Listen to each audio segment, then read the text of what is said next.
From Paris to London to Hollywood, the Da Vinci Code is everywhere. And everyone seems to have read it. Why is this book so popular? Why are so many people so fascinated by a best-selling paperback? I thought it was a great beach book. You know, it's really a good thriller. It was pure nonsense, but it was fun. Is it nonsense, or the truth finally revealed? Could Jesus and Mary Magdalene have been married with children? And could their descendants still walk the earth today? Jesus and Mary Magdalene were not only an item, but also she was actually his successor. It's defamatory, it's scandalous, libelous, and blasphemous. Has a secret society called the Priory of Sion existed since the time of the Knights Templar? And does it hold the secret to the bloodline of Jesus Christ? Is it possible, as the book says, that the Holy Grail was not a cup, but a person? And how was Leonardo da Vinci involved? We'll examine the hard evidence with believers and skeptics alike to sort out the fact from the fiction.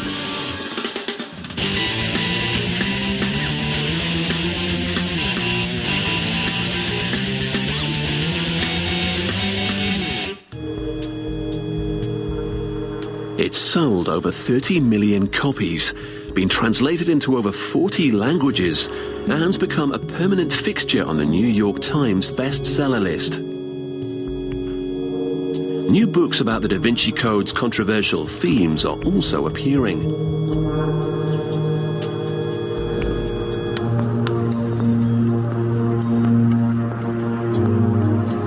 It's a conspiracy, a love story, and a quest. Elements common to many bestsellers. The novel opens in Paris at the Louvre, where the museum's curator is found dead. The only clues to his murder lead to the artwork of Leonardo da Vinci. The dead man's granddaughter and a Harvard expert in symbols set off on a chase through the streets of Paris, intent on solving the murder, only to wind up in a modern-day Grail hunt across Europe. Author Dan Brown's characters are original creations, but the controversial assertions his book makes are not. In fact, most can be found in the 1982 bestseller Holy Blood, Holy Grail by Michael Bagent, Richard Lee, and Henry Lincoln. This was originally penned as a historical non-fiction book, although some critics call it a pseudo-history. Lee claims that he and his cohorts came across what we now know as the central plotline of the Da Vinci Code back in the mid-1970s. It was the story of a secret society called the Priory of Sion that was created to protect the bloodline of Jesus Christ. We had no preconceptions. We had no idea where it was leading. We simply followed the evidence. It all started when they stumbled across a local mystery in the town of Rennes-le-Château, a picturesque village in the south of France.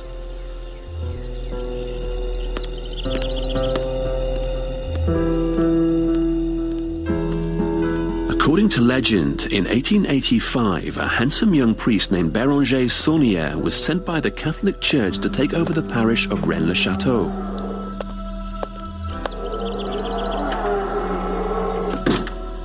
Within 2 years, Saunière had set about restoring the crumbling local church dedicated to Mary Magdalene in 1059. During construction, he discovered a hollow pillar just under the altar which contained a number of parchments.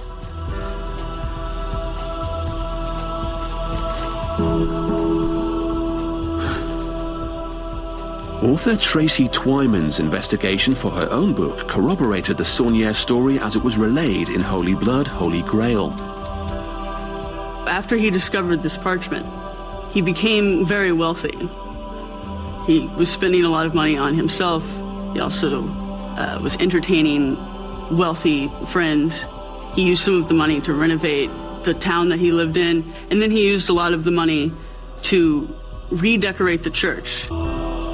Clive Prince, co-author of The Templar Revelation, one of Dan Brown's other primary sources, has also done extensive research on Rennes-le-Château. He believes that it's impossible to know exactly what the priest found. That's the most obvious explanation. He found something.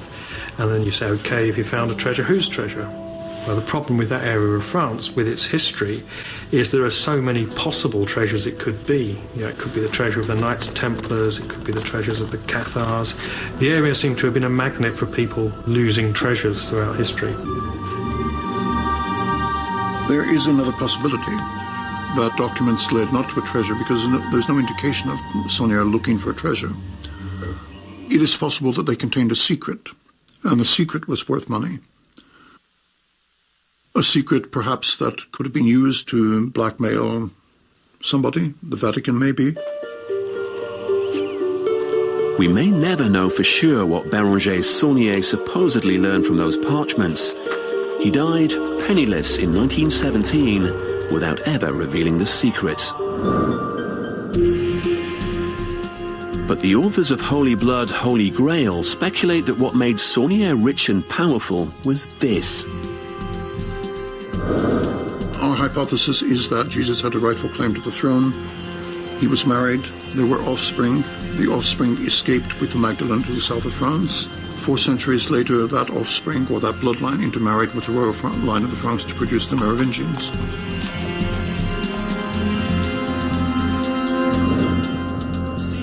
Considered the first French royals, the Merovingians were a Frankish dynasty who ruled parts of modern-day France and Germany from the 5th to the 8th centuries AD. Bagent, Lee and Lincoln first came across them in the papers known as the Dossiers Secrets, or secret documents, discovered at Paris's Bibliothèque Nationale in 1975. These included endless pages of the Merovingian family tree. And one particular page that stood out. At the top, there was a logo. Below that, there was Prieuré de Sion, and a list of alleged grandmasters. If you assembled the data on that page, what emerged was something ostensibly attesting to the existence of a secret society. This secret society, called the Priory of Sion, with members such as Isaac Newton and Leonardo da Vinci, had allegedly protected the bloodline of Jesus for hundreds of years. So who led the authors to the Dossier Secret in the first place? It was a Frenchman called Pierre Plantard, who claimed that he himself was a descendant of the Merovingians and may have even been a Grand Master of the Priory of Sion himself. We asked him if he was Grand Master, and he said no. Not then, anyway. Later, in the late 80s, there were reports that he was now Grand Master. By now, anyone who has read the Da Vinci Code will realize that the book owes a great deal to Holy Blood, Holy Grail, and Dan Brown cleverly tips his hat to the earlier book in some thinly veiled references. In the novel, the curator of the Louvre, who's found murdered with a strange code scrawled next to his body, is named Jacques Saunière, the surname of the priest of Rennes-le-Château. And this Saunière is supposedly the Grand Master of the Priory of Sion. His granddaughter, Sophie Neveu Plantard, shares a last name with the discoverer of the Dossier Secret, and she's a supposed Merovingian descendant. Outside Paris at Chateau Villette, she and Harvard codebreaker Robert Langdon seek help from Grail expert Lee Teabing, an anagram of the names of Holy Blood, Holy Grail's authors, Lee and Bagent. And, most famously of all, the headline-grabbing revelation of the Da Vinci Code mirrors the hypothesis of Holy Blood, Holy Grail. So what's the problem? Dan Brown in the Da Vinci Code presents it as fact. We do not present it as fact. We suggest it as a possibility. Though officially fiction, the novel has caused a firestorm of controversy around the world, mainly due to its fact page, in which Brown claims that the Priory of Sion and its list of famous members are real, and that all descriptions of artwork, architecture, documents, and secret rituals are accurate.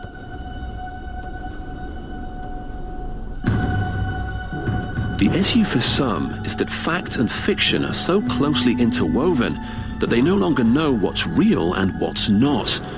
And as a result, people now take tours all over Europe to follow the trail of the Da Vinci Code in an attempt to discover the truth for themselves. They search around Westminster Abbey looking for clues to the mysteries in the book. They seek out the Temple Church, hidden away in the back streets of London, to find the missing effigy of the Knights Templar. Following Dan Brown's cryptic message, in London lies a knight, a pope interred.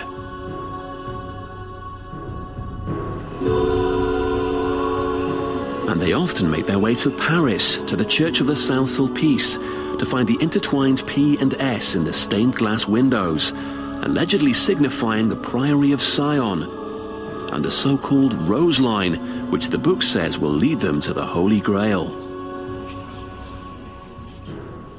With all of these real landmarks and identifiable clues, is it possible that the central themes of the Da Vinci Code are also real? Was Mary Magdalene married to Jesus, and did they create a bloodline? Was a secret society called the Priory of Sion created in 1099 to keep this secret? Did Leonardo da Vinci, the supposed Grand Master of the Priory of Sion, actually encode the Jesus-Mary Magdalene story in his artwork? And could Mary herself have been the Holy Grail? Being labelled a prostitute for 2,000 years hasn't been great for Mary Magdalene's reputation. But this was never mentioned in the Bible or any other ancient source. So who started this smear campaign? And what was she really like? Lynn Picknett is the co-author of The Templar Revelation, where Dan Brown may have gleaned much of his information about Mary Magdalene and the lost sacred feminine. It's quite clear that Mary Magdalene was not just the first century equivalent of the little lady who makes the coffee, that sort of humbles around in the background after the men. That, of course, is the image, if not worse, that the church wanted us to believe. She was, by all accounts, a very feisty lady, an independent woman of means, and she and the other women, actually, the New Testament says this, kept the men financially as they went around on their mission. In the New Testament, Mary Magdalene was exorcised of demons by Jesus, and from then on followed him as a disciple. But very early on, she got mixed up with two other women in the Gospels, in what is known as the Muddle of the Marys. Theologians believe that this is how the whole prostitute rumour got started. Pope Gregory I cemented Mary Magdalene's bad reputation in 591 AD, when he delivered a homily which united Mary with the unnamed women. The Bible may reveal the source of the confusion. The passage from the Gospel of Luke about the unnamed sinner woman comes just before Mary Magdalene is first introduced. But is this just a case of mistaken identity, unlucky placement in the good book, or something more subversive? The church really wanted to darken her name because they knew what she was really like, and they were utterly determined that no other woman would rise up through the ranks of the church and become as important, as charismatic as she had been in the Jesus movement.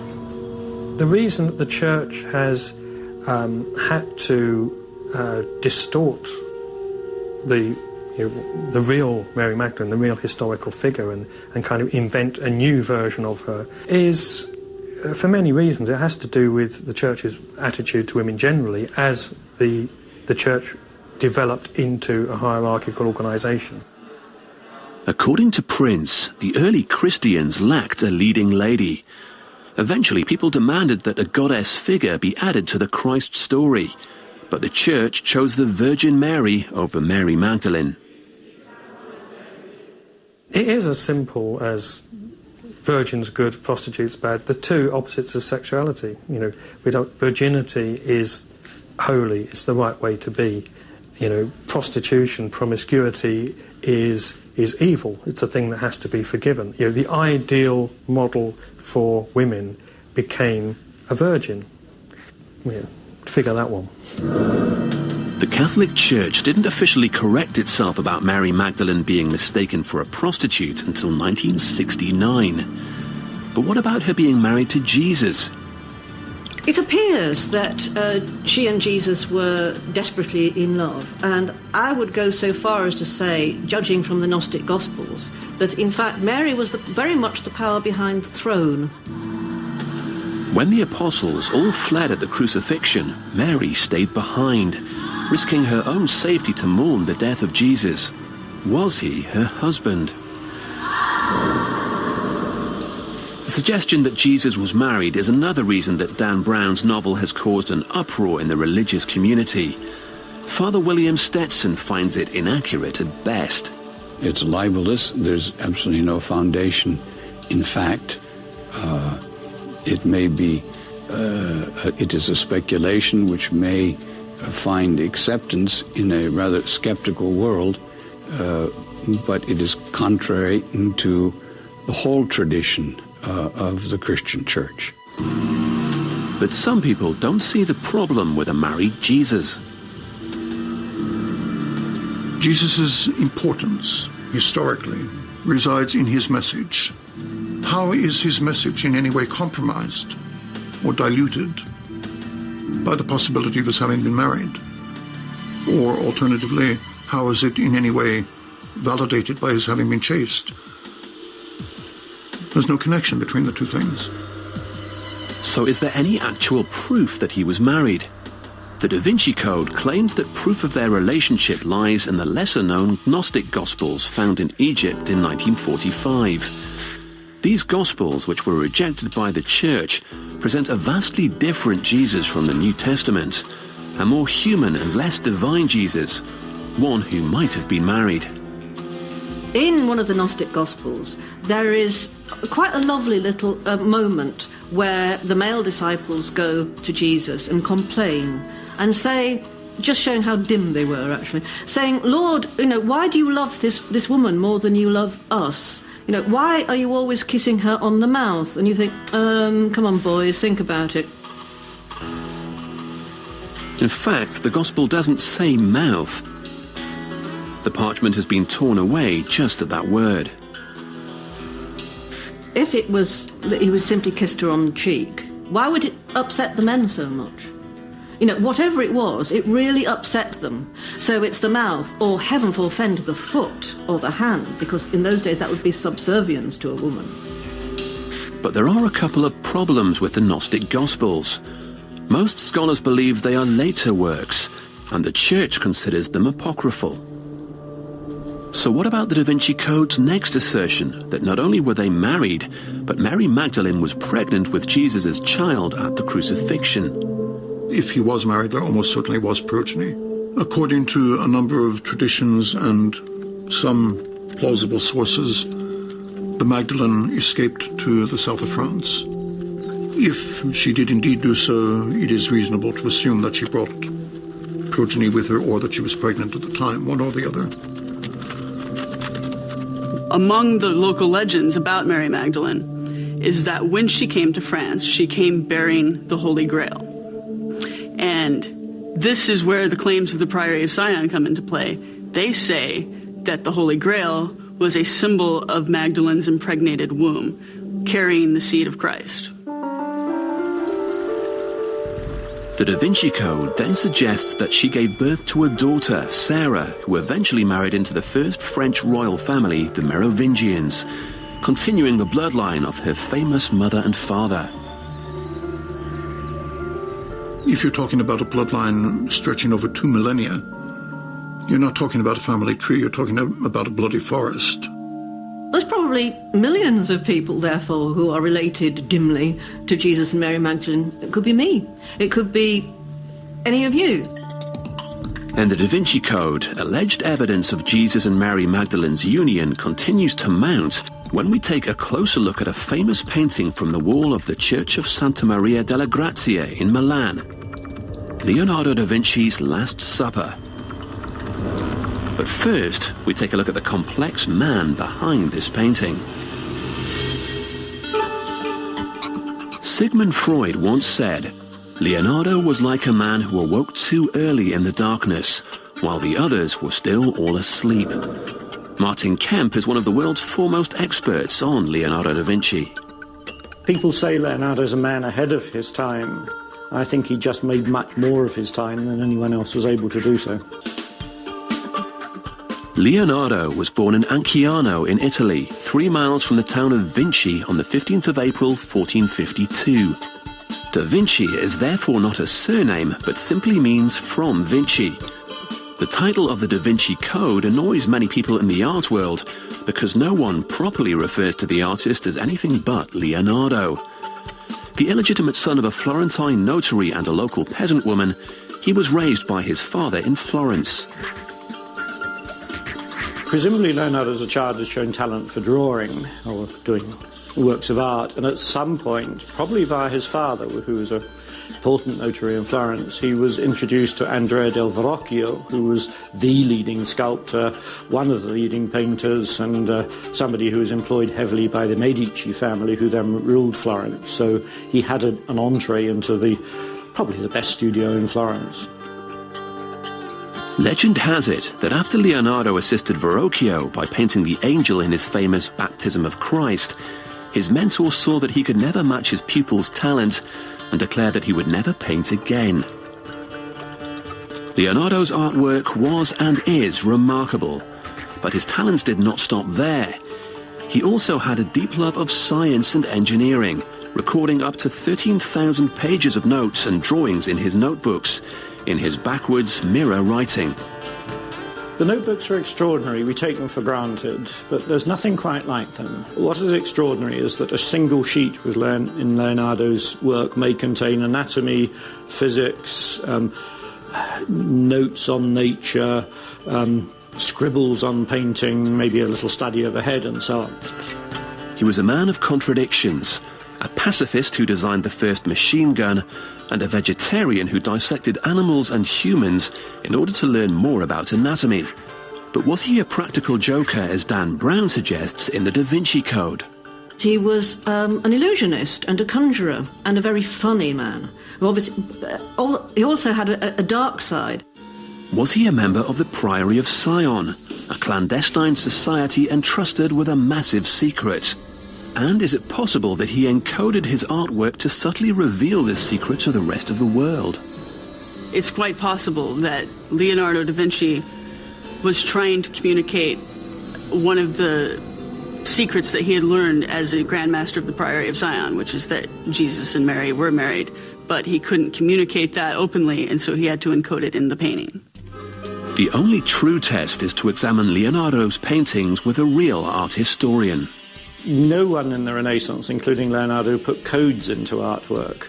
They put in hidden meanings, but the hidden meanings were consistent with the real meaning of the fresco. And the nature of a code, of course, is that what you see on the surface of the code is absolutely not what you see underneath it. What is going on in the Last Supper basically is two things. And the first is, it's the story of Christ saying, "One of you will betray me." But also the Last Supper is bound to refer to the institution of the Eucharist. That is to say that when Christ says, "The wine is my blood, the bread is my body." According to Dan Brown and others, Leonardo's second most famous work, painted on the wall of the refectory at the Church of Santa Maria delle Grazie, may actually have a much larger secret to reveal.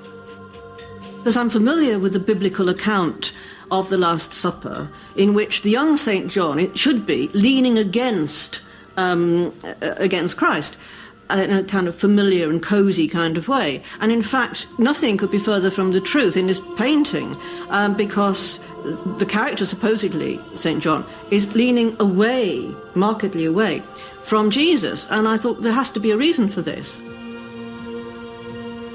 St. John is always a young disciple, and he often leans on Christ's breast and seems to be asleep. In Leonardo's painting, he doesn't do that, but Leonardo has adjusted the movements of all the disciples. I was the first person to see, as far as I know, to see the fact that it's not a young St. John sitting next to Jesus at Leonardo's Last Supper. it's a woman, and also that with Jesus, she forms a giant M shape, presumably giving a clue as to her identity, presumably Mary Magdalene. To the untrained eye, this person certainly does look more like a woman than a man. Definitely when you look at the Last Supper, the person sitting next to Jesus looks feminine. And if you accept this assertion, then another piece of Dan Brown's art analysis also starts to make sense. He writes that the painting shows the jealousy and animosity that St. Peter felt for Mary Magdalene because of Jesus' affection for her. And if you look at Leonardo's Last Supper, you see that St. Peter has a dagger behind his back. He's got his hand on her shoulder, but visually it's actually cutting her head off. It's threatening, to say the least. The more traditional understanding of this detail is that St. Peter's gesture with the knife symbolizes his famous swipe at the high priest's servant as Jesus was arrested. So that's what the knife is doing there. It's part of a very rich series of symbolic allusions. So is Jesus' right-hand man actually a woman? The reason it's not a woman is because it's an androgynous young man, and it's a typical Leonardo portrayal. But if you look at other Last Suppers, St. John is often portrayed as youthful and rather delicate in constitution, and it's a traditional portrayal. Sharon Newman, a medieval historian who wrote The Real History Behind the Da Vinci Code, agrees. There are a lot of Renaissance painters who painted John always as a young boy, and especially with the Renaissance styles for young boys to wear their hair long, lots of jewelry, very delicate feminine faces. Brown's next big bombshell explains why there is no golden chalice representing the Holy Grail in the painting. Mary Magdalene is the Holy Grail. She is the vessel that carried the blood of Christ in the form of a child. It had previously been suggested by a few scholars that the Grail, which initially appears as one word, the San Graal, should not be broken where tradition breaks it after the N, San Graal, Holy Grail, but after the G, Sang Graal, which would be medieval French for blood royal. That may indicate that the Holy Grail is really the blood of Christ contained in the womb of Mary Magdalene. Most art historians do not agree with the Da Vinci Code's interpretation of the Last Supper. You don't have to have the Holy Grail in the Last Supper, because that is a fanciful later invention. And anyone who argues that, I'd say read the Bible, which is what Leonardo did, and see what the narrative actually is. And there's no Holy Grail. But does Martin Kemp take issue with Dan Brown's claim on the fact page that all descriptions of artwork are accurate? It's part of the fiction of the book. It's a bit naughty, but it does appear after the title page, so I simply take it as part of the fictional structure of the book. The Catholic Church has not taken its portrayal in the book quite so lightly. There was even a boycott of the Da Vinci Code organised by Vatican priest Tarcisio Bettone. He charges that it is sacrilegious to say Jesus was not divine, was married to Mary Magdalene, and possibly had children with her. It's very fashionable today, largely because of the Da Vinci Code, to believe that Jesus and Mary Magdalene were married and had children, and that the children went on eventually to found a sort of semi-magical royal line in France.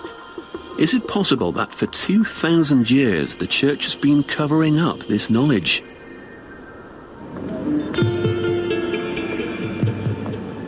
The Catholic Church takes quite a beating in the Da Vinci Code. In the novel, it's speculated that the Pope was paid off by the strict Catholic group Opus Dei to give them special status within the Church. Later, Opus Dei takes whatever measures are necessary to keep the Priory of Sion from revealing to the world that Jesus and Mary were married and had a child.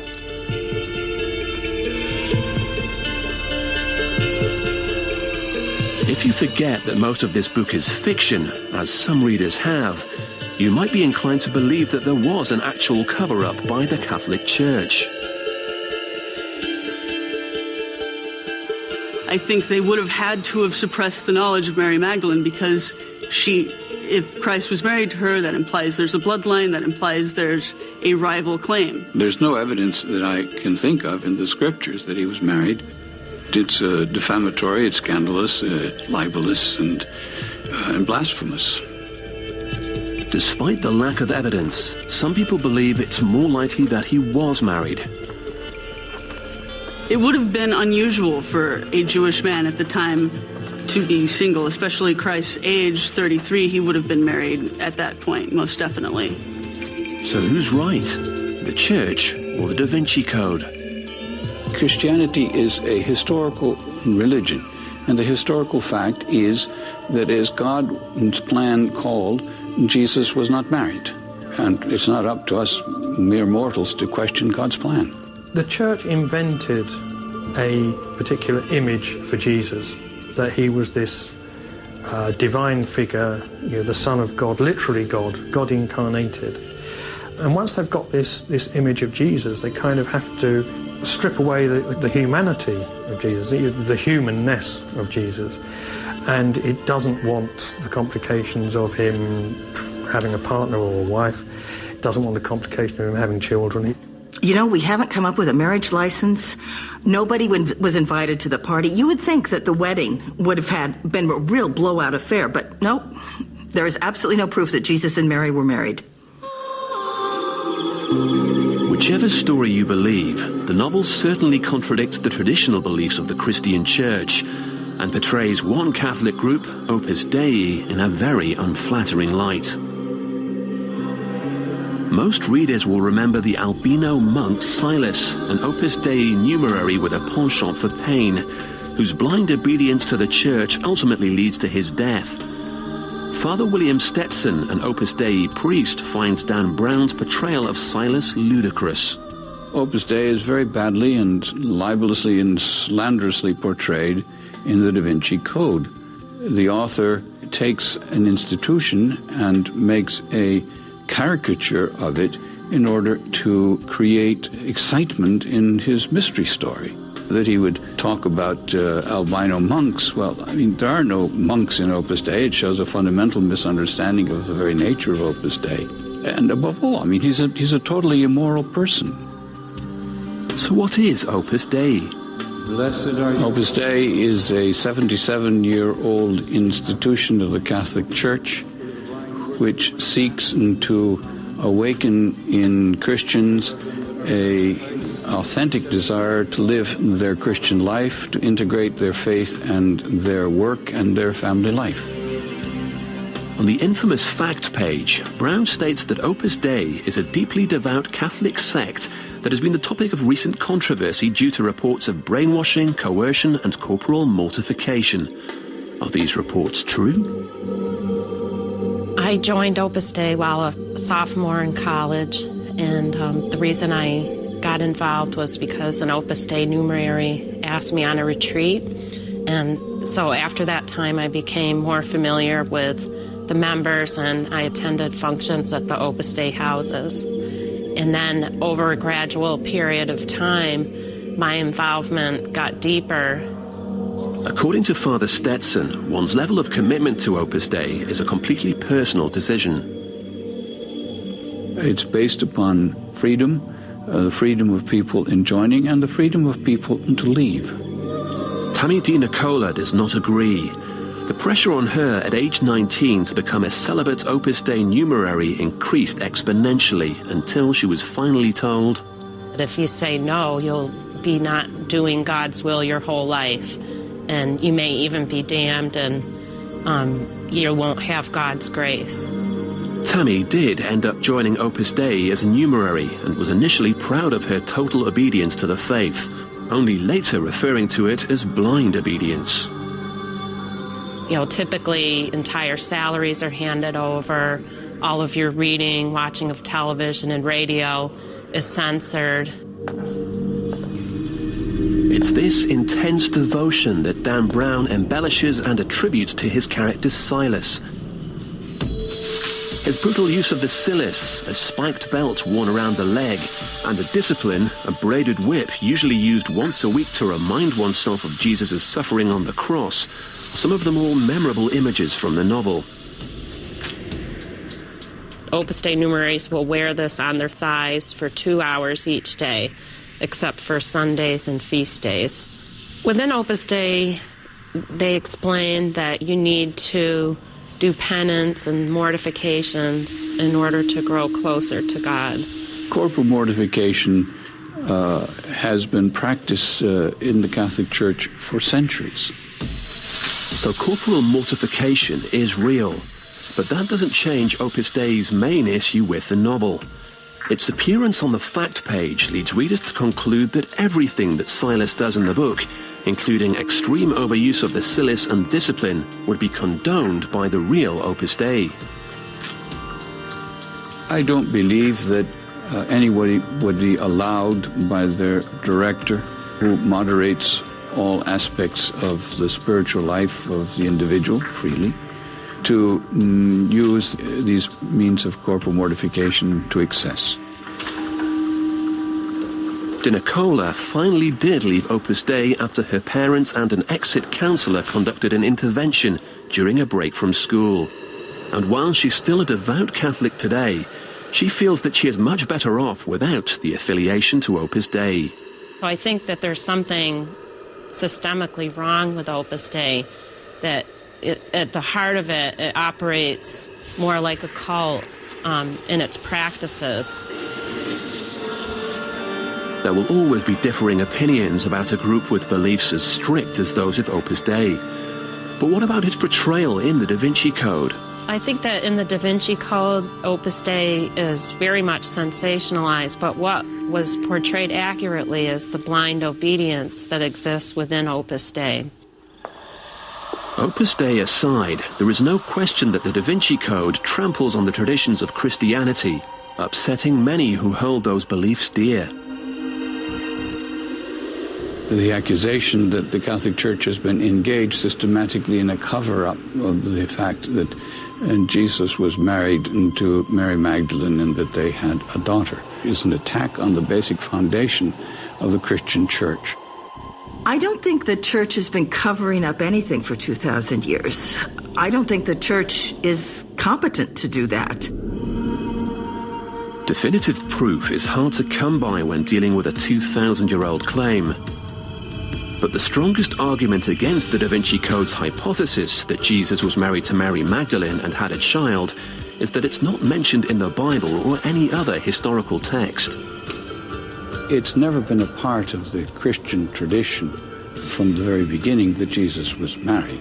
And this is held by the Catholic Church, the Church of the West, by the Orthodox Church, the Church of the East, going back to the earliest days.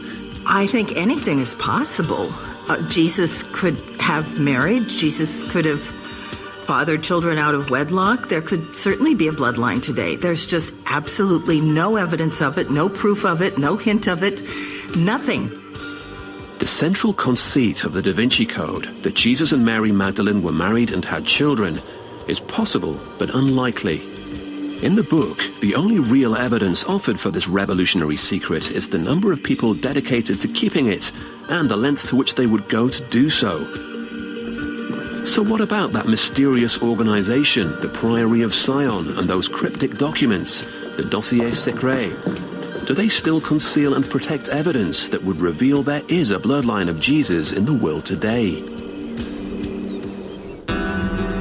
In the end, the trail of so-called facts in the Da Vinci Code leads us back to Dan Brown's main source, Holy Blood, Holy Grail.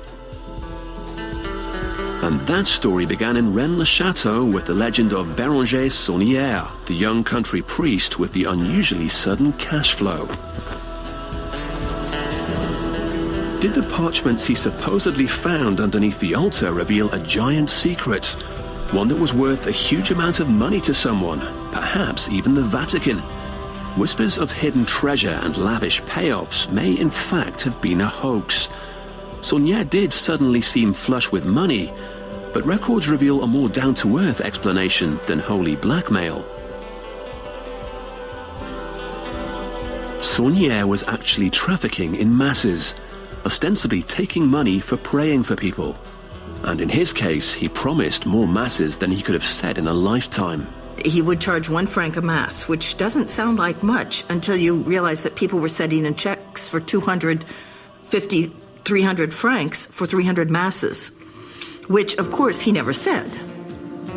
Many people believe that this was how he became so wealthy, not by finding secret documents or a hidden treasure. But Richard Lee still thinks there's more to the story.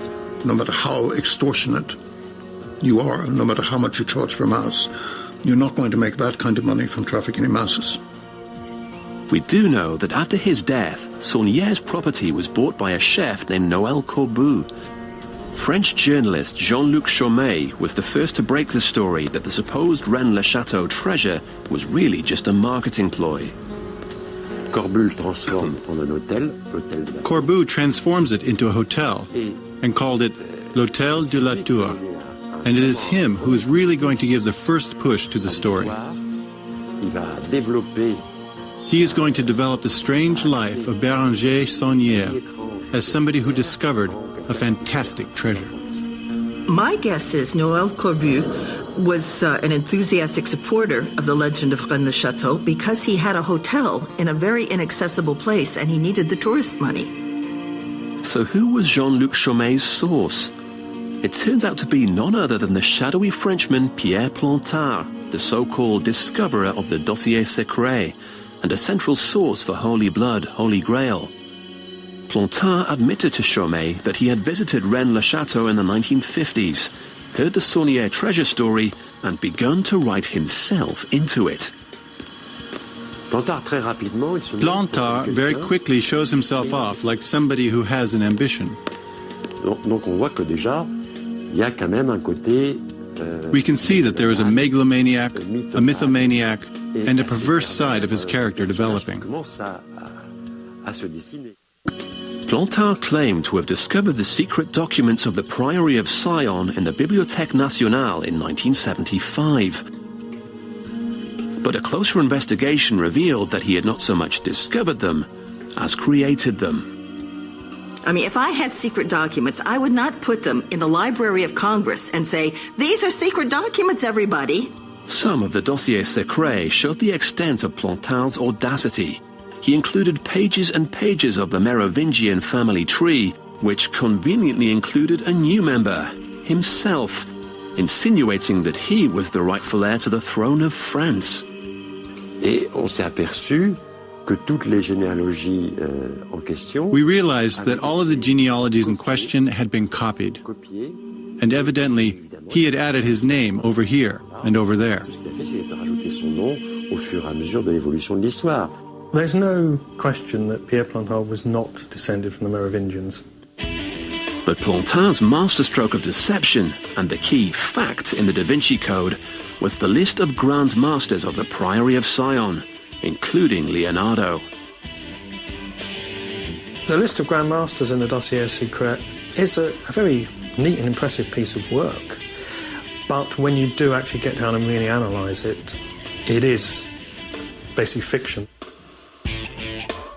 Plantard took this group of documents, labelled them the Dossier Secret, and filed them in the Bibliothèque Nationale in the 1960s, only to conveniently unearth them again in 1975.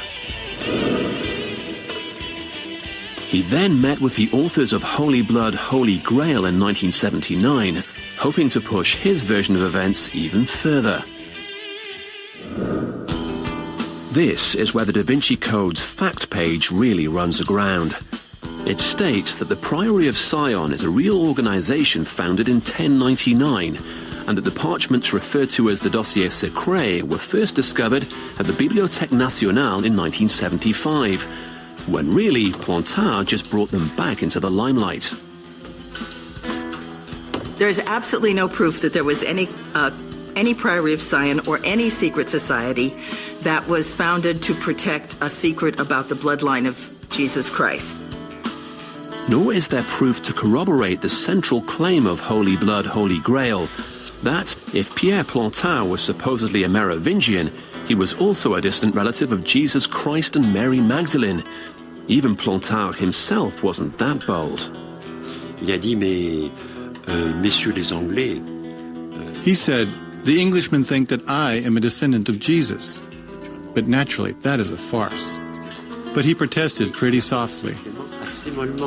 If there were proof, there would be no books, there would be press conferences, and all we have got is evidence, and evidence is not proof. Evidence is subject to interpretation.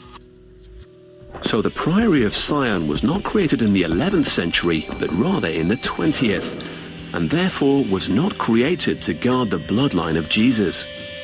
The Priory of Zion is a front organisation. It's a shell, it's a sham. L'Association des Prieurés de Sion, c'est une balade. The Association of the Priory of Sion is a commonplace association which is common in France, but has nothing to do with the Templars, nothing to do with the secret history of France. And it has nothing to do with an eventual secret Merovingian dynasty. And Leonardo was never a member. I think there is zero chance of Leonardo being a member of the Priory of Zion. But could there still be secrets contained in his artwork? There is no case for saying there are kind of secret messages which are waiting for Dan Brown to come along to decode. Real or not, there is no denying that the speculations in the Da Vinci Code make for compelling reading. But when it comes to the evidence, its facts turn out to be fiction. It may appeal to a skeptical world, and it may make interesting reading in a detective story, but it is not anything approaching reality or scholarship. A lot of people who read the Da Vinci Code don't necessarily take all of it to heart, but their curiosity is piqued. And so I think that's good for the church. I think it's good for society. One must remember that it is a novel. There are some facts in it, but not as many, I think, as he claims. I thought it was a great beach book. It was pure nonsense, but it was fun.